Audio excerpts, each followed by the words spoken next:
Danas ćemo mi da pravimo priganice brašne u činiju. Stavljamo kašika šećera, kašika kvasac. I dodajemo kašika brašne. Zamiješajte ovo. I u ostalu brašnu stavljaš kašikica so. Obavezno stavite so u ostalu brašnu, a ne u činiju. I uzmemo mlaku vodu od 350 ml. Od 350 ml ubaciš malo vodu i zamiješaš.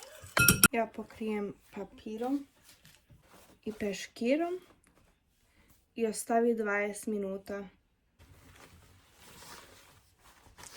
Posle 20 minuta izgleda ovako. Dodajemo ostatak vode i ostatak brašnu. Promešaj sve.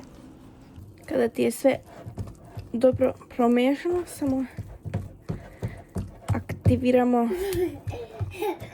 glutina. Otprilike 40 puta mutimo.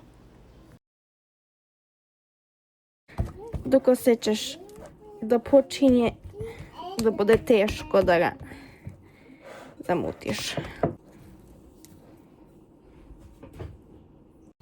Pokrij ga opet sa papirom i sa peškirom i čekajte 40 minuta.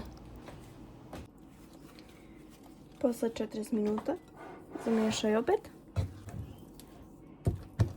Ostavi još jednog 40 minuta.